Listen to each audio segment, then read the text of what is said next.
الحمد لله رب العالمين له الحمد الحسن والثناء الجميل وأشهد أن لا إله إلا الله وحده لا شريك له يقول الحق وهو يهدي السبيل وأشهد أن سيدنا ونبينا محمد صلى الله عليه وعلى آله وأصحابه والتابعين لهم بإحسان إلى يوم الدين أما بعد. Inshallah ta'ala, today we're going to carry on the introduction to grammar, the formation and development which grammar went through. And the way that I plan to go through it, inshallah ta'ala, is in the following way. The first stage, الدور الأول, in which grammar went through, is called دور الوضع والتكوين.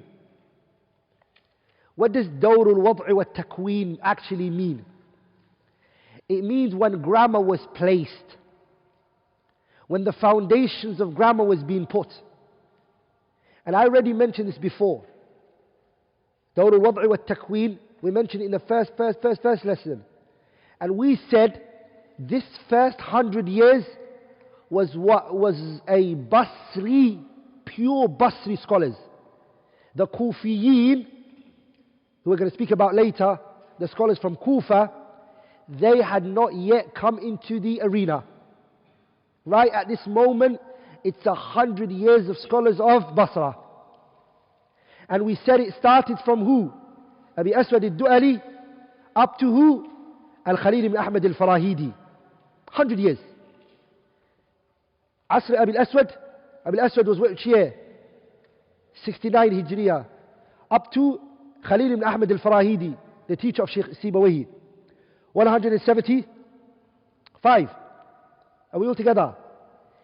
The first person from Kufa who actually woke up and said, why are we not in the arena?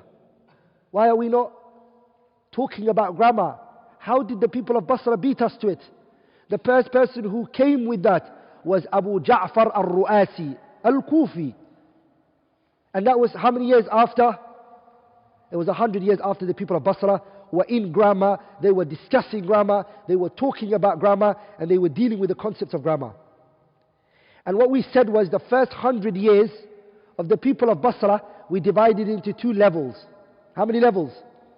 Two levels. We said, وَلَقَدْ اشْتَغَلَ فِيهِ بِدِرَاسَةِ النَّحْوِ طَبَقَتَانِ مِنْ أَعْلَامِ الطَّبَقَةِ الْأُولَى. The first level is who? Three individuals. Three individuals were the first level of the first 100. The first one is Nasr ibn Asim al-Laythi rahimahullah. Are we all together? The second one is Abdurrahman ibn Hurmuz. And the third one was Yahya ibn Ya'mar. Those are the three. And then after that came Abi Ishaq al-Hadrami, Isa ibn Umar al-Thaqafi, and then Abu Amr ibn al-Ala. And you all know Abu Amr ibn al-Ala, right? He's one of the Qurra, one of the Imams in Qira'at. Abu Amr ibn al-Ala. And he was an Imam in the Arabic language. He was an Imam in the Arabic language, and he was an Imam in what? He was an Imam in Qira'at. This 100 years, we've already spoken about it. There's no need to repeat it. We did that in the first lesson. This 100 years was who? All of these scholars were Basra. Abu Aswad was what? Abu Aswad was Basri. Now, brothers, the people of Kufa are going to come with full force. You have to understand this history because it's going to help you a lot when you read grammar books. The people of Kufa are behind 100 years. They feel hurt. They feel betrayed. They feel let down. And they feel like they want to earn a name for themselves. So the rivalry started between them and the people of Basra. The second stage took place now, which is called Dawrun Numu. Dawrun Numu means, brothers, what? Dawrun Numu now is that the foundation of grammar was just not put. No, now the grammar concepts are being nurtured. And there were distinct things that happened at this period of time. I want you to listen to what happened. Number one, the thinking process of the grammarians have changed now. Write this down, brothers. Their research and their thinking process in the Dawrun Numu had changed. They started to think different. Guess why? Why did the thinking process change? Why did the research change? And the way that they researched issues, why did it change? Because there are two groups that are competing, and competition brings about benefit. The first 100 years, because it was Basri, they were taking it easy and everything was simple and it was good. All they had to do is just say issues here and there. But Dawrul Numu, the people of Basra, whatever they say, the people of Kufa will respond back to it and say, it doesn't make sense. So they had to do thorough research. And they had to put down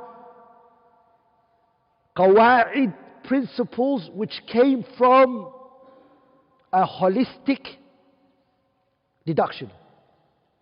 It had to be tatabbu' al-istiqra' tam. Also, at this stage, they focused deeply on the last letters of the Arabic language. Fully focused on it. Ja'a Zaydun. Ra'aytu Zaydan. Marartu bi Zaydin. Why is it changed? Why is Zayd changing for? They put it under the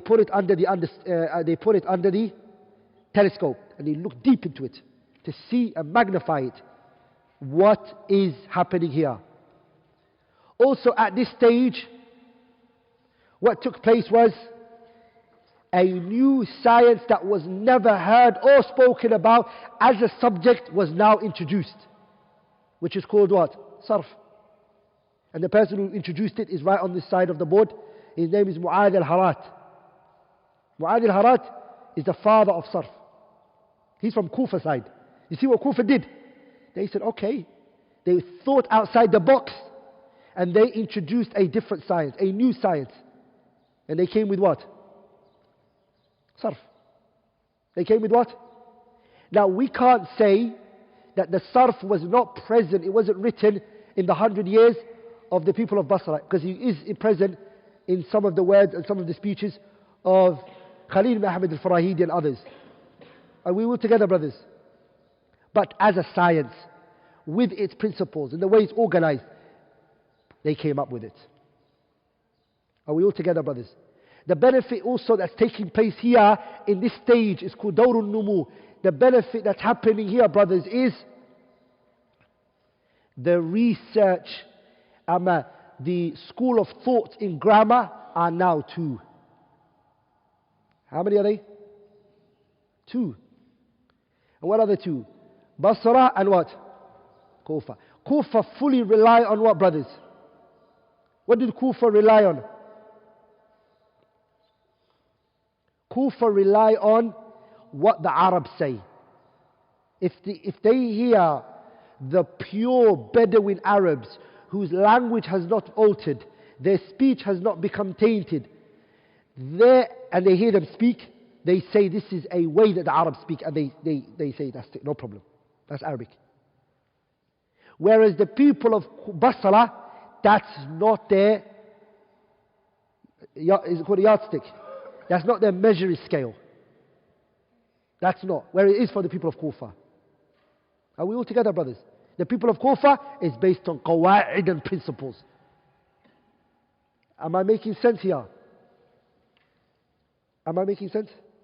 So who's easier in terms of studying books of grammar? Generally, the people of Kufa are easier. The people of Kufa are generally easier to study when it comes to grammar than it is for you to study the people of Basra. Basra's grammar is a bit, it needs i'malu dhihni. We'll speak about that some other time. So here is the second stage, it's called Dawrul Numu. The grammar is now growing. Numu means what? It's growing, it's coming up. It's bearing fruits now, the tree is bearing fruits. Okay? This was just basic, putting the foundations down, putting the cement down, and how you're building it. The people of Kufa, they were 3 levels, and so are the people of Basra. But Basra are more in number. Why are they more in number? Because they've been in the game longer. Are we all together, brothers? It starts from the first one as Al-Akhfash. There are 3 Akhfash. Remember this all the time. Don't confuse it. This Akhfash here is the teacher of Khalil ibn Ahmad al-Farahidi. He's called Al-Akhfash al-Kabir. Al-Akhfash al-Kabir. Al-Akhfash al-Kabir is the big Akhfash. There's 3 Akhfash. This is the big one. He's the teacher of Khalil ibn Ahmad al-Farahidi. Am I making sense? And he's the teacher of Sibawayhi. Am I making sense here? The Akhfash here is the teacher of Sibawayhi. Always remember that. And then we have Al-Khalil ibn Ahmad al-Farahidi. Khalil ibn Ahmad al-Farahidi is the teacher of who? Sibawayhi. And then we have Abu Abdurrahman Yunus ibn Habib. Abu Abdurrahman Yunus ibn Habib is the teacher of who? Sibawayhi as well. Are you with me, brothers? And Abu Abdurrahman Yunus ibn Habib is also what? He's the successor of Khalil ibn Ahmad al-Farahidi. When Khalil ibn Ahmad died, the person who sat in his chair to teach in Basra was Abu Abdurrahman Yunus ibn Habib. ولذلك even Kisa'i who's here is in Kufa. Kisa'i is where? He's in Kufa. He took from these two. He took from these two. When his grammar got criticized, Kisa'i's grammar got criticized as well.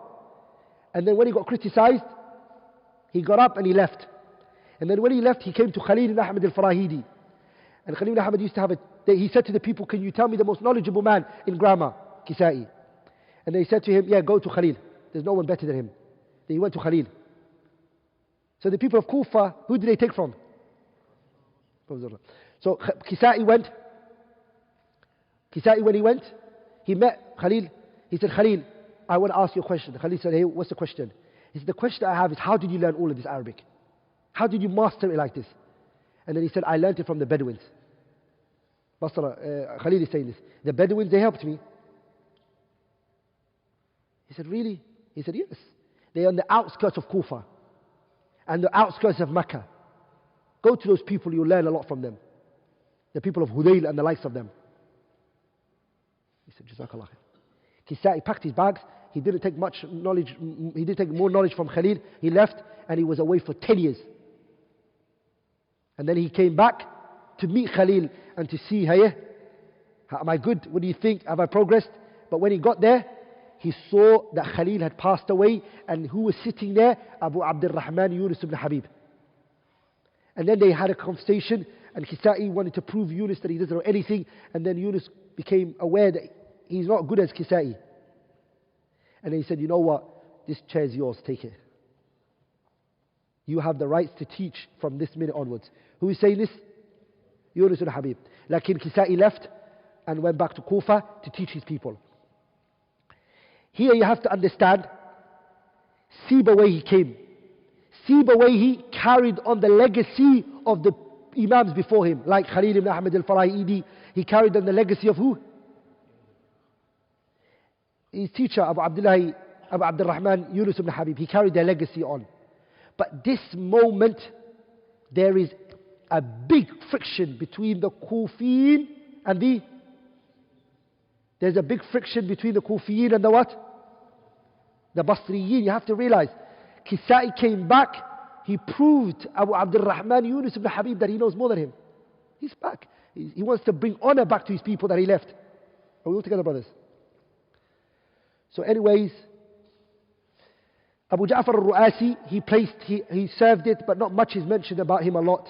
Mu'adh ibn Harrat, I said he wrote Sarf. I want to stop here because this is one of the strongest periods of grammar you have to look into. What happened at this time was Kisa'i, and the reason why he was called Kisa'i, by the way, is because Kisa'i went to Hajj with his garment. He didn't use the ihram. He actually took a cloak on and he went there. That's why Shatibi says in his kitab Hirz al-Amani wa Wajh al-Tani, he says, وأما علي فالكسائي نعته لما كان في الإحرام فيه تسربلا. He didn't wear no ihram. What did he wear? He didn't wear ihram. He wore clothes. So they called him the cloak, because he couldn't get an ihram to wear. So he just, whatever clothes he was wearing, he did it with Hajj. He did Hajj with that. That's why he was called Al-Kisa'i. Like Kisa'i is سابعة القراء أحد أئمة القراء الكبار. He's from one of the Qurra, one of the 7 Qurra, he's from them. One. And he's an Imam in Arabic language. على كل حال, Kisa'i, on the other side is who? Basra. On the other side is what? Basra. Basra, who's the leader at this time? Look at the level is the same. Who's on this? Sibawayhi. And who's here? Kisa'i. Kisa'i at this moment, he's Imam of the people of Kufa. They look up to him. And Sibawayhi is the Imam of the people of? Lakin Kisa'i, even though he's the Imam of the people of Kufa, because that's where he's from originally. No, he's originally Persian, by the way. He's Persian and he's Persian. Both of them are Persian men. You see? But they are both the Imams of the land that they were raised. Basra and Kufa. So what happened was, 2 great Imams, people always like to see something happen between the 2 of them. They want to see something, who's the strongest.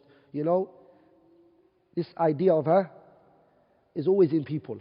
Who's stronger in boxing? Let these 2 people fight. Let these people do this. People are like that. So anyways, Sibawayhi rahimahullah, he was called into Baghdad. They told him to come to Baghdad. They invited him over to Baghdad. The scholars, they differ who invited him and who told him to come and on whose invitation did he come. So remember, Baghdad was the capital of the Islamic government. That's where the Islamic government is. The Khilafatul Muslimin is in where? Who is in Baghdad at that time? Who lives in Baghdad at that moment? The Khalifa of the Muslims at that time was Harun al-Rashid. Who was the right-hand man? Not right-hand man, who was the person who was always with Harun al-Rashid? Al-Imam al-Kisa'i rahimahullah. Kisa'i's job was to look after the children of Harun al-Rashid. Back in those days, the leaders, they used to pick the best Imam and they would say, can you discipline my child? Can you educate my child? Can you teach my child? But nowadays, the children of the leaders, they go to the Western countries. But that time it wasn't. Where do they go to? They get nurtured by scholars and Ahlul Ilm and people of knowledge. That's where they get nurtured. So when they take over the position, they are people of great knowledge and religion. على كل حال, the story scholars, they differ on who invited Kisa'i, who told him to come over. Sibawayhi. Who invited Sibawayhi, there is a dispute. Some scholars, they say Yahya ibn Khalid al-Barmaki was the person who invitation he came on. And some say no, it's Harun al-Rashid. Ibn Hisham al-Ansari mentions the story in his kitab Mughni al-Labib. على كل حال, Sibawayhi came to Baghdad. He came to Baghdad. When he came to Baghdad and he landed, he came into the palace of Harun al-Rashid's palace. But Harun wasn't in the gathering at that moment. Nor was Yahya ibn Khalid al-Barmaki was not there as well. But there were 2 people who were there. Khalaf al-Ahmar and al-Farra. They opened the palace for Sibawayhi and they brought him in. Khalaf al-Ahmar and al-Farra. These are the 2 students of Kisa'i. They welcomed Harun and Sibawayhi into the building. They said, Sibawayhi, come in.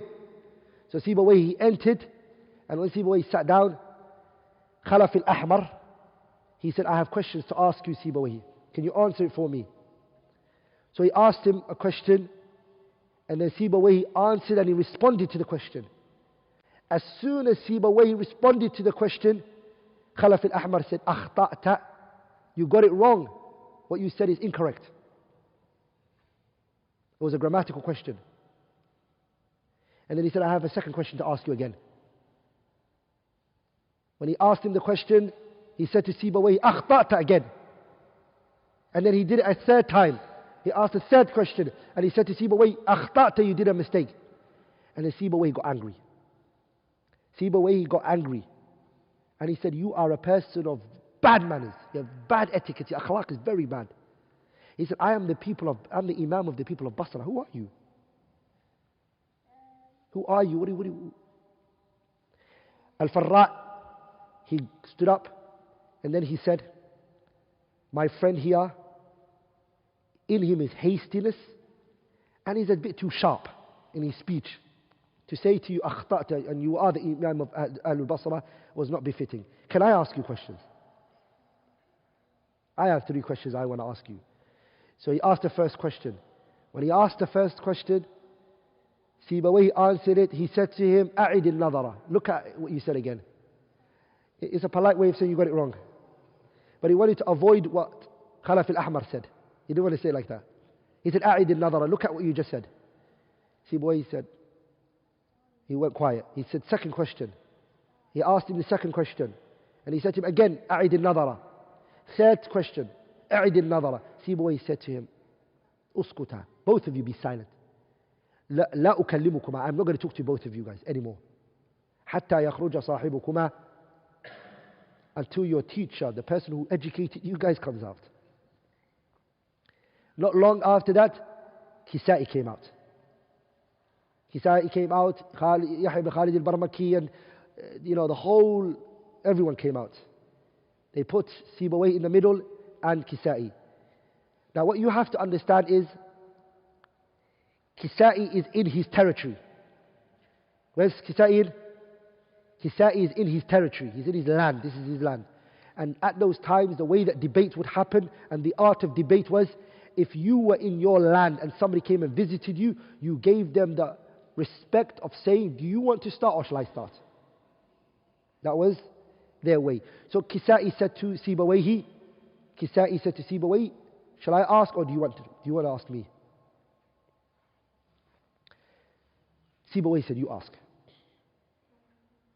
Ask the question that you have. Ask me whatever question you have. Kisa'i said, my question is the following sentence. كنت أظن أن العقرب أشد لسعة من الزنبور فإذا هو هي أما فإذا هو إياها. كنت أظن. I used to think.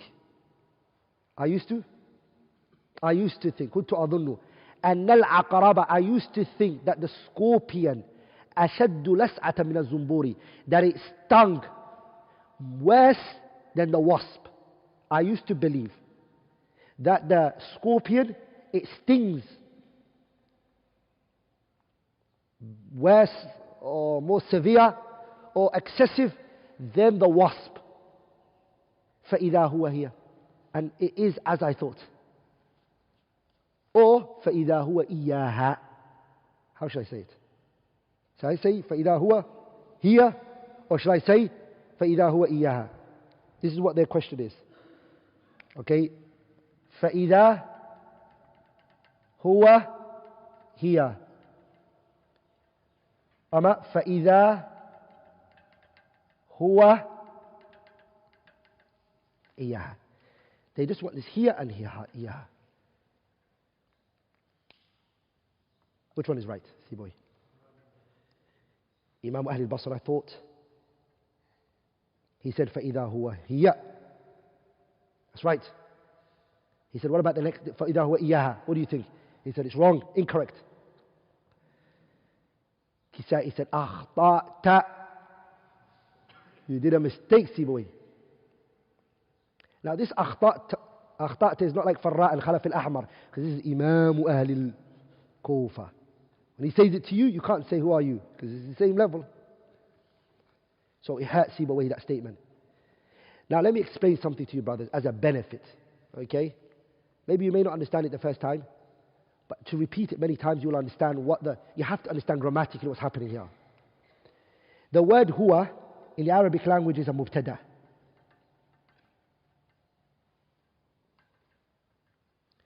And the Arabic language, the mubtada requires a khabar. Just like a fi'l requires a fa'il. Does that make sense, brothers? Sibawayhi, the whole dispute is the issue of إذا al-fujaiyah. Some another mas'ala. Every time the word إذا, what comes after it is a jumla ismiya, mubtada ala khabar. Sibawayhi, according to him, that if there comes a mubtada, there has to come a khabar. For him, this is the khabar. Here is the khabar, which is correct. So for him, he's got a complete sentence. Khabar, المبتدأ على خبر. But for him, this doesn't make sense. Why does it not make sense? Because this is a mubtada. Mubtada, okay. And this is a what? It's a maf'ulun bih. Maf'ulun bih. So where's the khabar?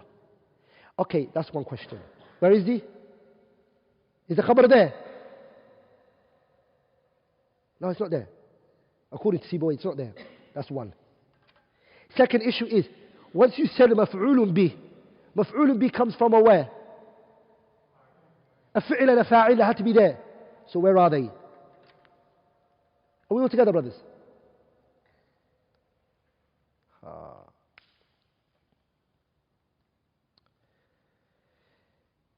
Kisa'i, how does he respond to this now?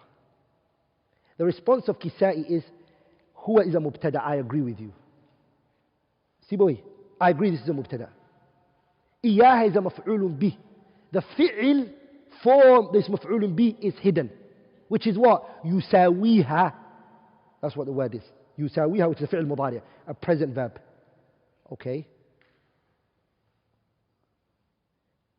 And the damir takes it back to the fa'il. The question here is, where's the khabar? He said the khabar is yusawiha, iyaha, all of it together are sitting in the position of a khabar. Does that make sense? The whole jumla fi'liya, the whole sentence of the fi'l that he just brought in there, and etc., all of them are sitting in the position of a khabar. Ala kulli hal, Sibawayhi, the Quran supports Sibawayhi's argument. The Quran never uses فَإِذَا هُوَ إِيَّهَا. But the Quran uses فَإِذَا هُوَ هِيَ. We find that in the Mus'haf. We've never seen the Quran use فَإِذَا هُوَ إِيَّهَا. But we don't say it's wrong because he grammatically explained where everything is. But when we look at the Quran, it's in line with who? Sibawayhi.